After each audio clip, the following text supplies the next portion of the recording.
नमस्कार बंधुरा आमी निवेदिता आज आबारो हाजिर होयेछि एकटी दारुण स्वादेर रेसिपि निये। आजकेर रेसिपि काँचा चालेर पकोड़ा। आपनारा हयतो नामटा शुने अनेकेई अबाक हच्छेन, काँचा चालेर पकोड़ा आबार कि जिनिस।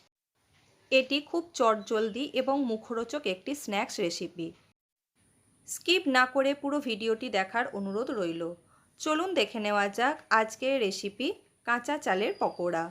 निवेदिता रान्नाघरे सब्बाइके स्वागत।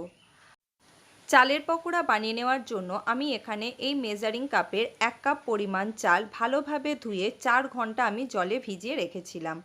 আমরা যে রেগুলার রাইস ব্যবহার করি সেই রাইসই আমি এখানে ব্যবহার করেছি। এবারে আমি চাল ভালোভাবে জল ঝরিয়ে নিয়ে একটি মিক্সিং জারের মধ্যে নিয়ে নিয়েছি। তারপর খুব সামান্য পরিমাণ জল দিয়ে চালটাকে আমি বেটে নেব। চাল কিন্তু খুব একটা নরম করে বাটলে হবে না, আপনাদের দেখিয়ে দিচ্ছি এই থিকনেস রেখে চালটাকে বেটে নিতে হবে। এবারে আমি এই বেটে নেওয়া চালটাকে একটি মিক্সিং বোলের মধ্যে ঢেলে নেব। আপনাদের অনুরোধ করব বাড়িতে অবশ্যই এই চালের পকোড়া একবার বানানোর জন্য। ওই মিক্সিং বোলের মধ্যে আমি নিয়ে নিয়েছি সেদ্ধ কয়েক টুকরো আলু। এখানে একটা বড় আলুকে এই সাইজের করে কেটে আমি সেদ্ধ করে নিয়েছি।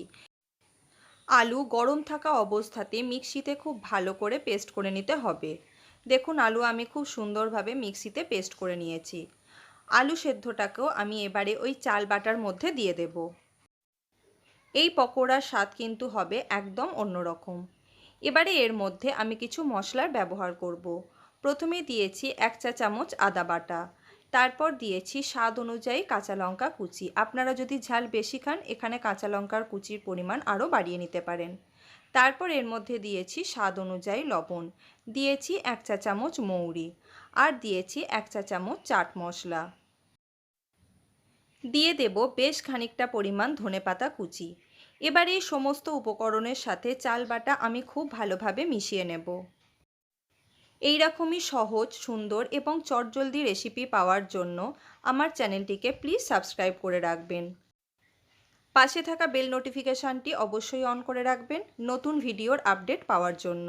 আমার এই রেসিপিটি যদি আপনাদের ভালো লেগে থাকে তাহলে একটা লাইক করবেন।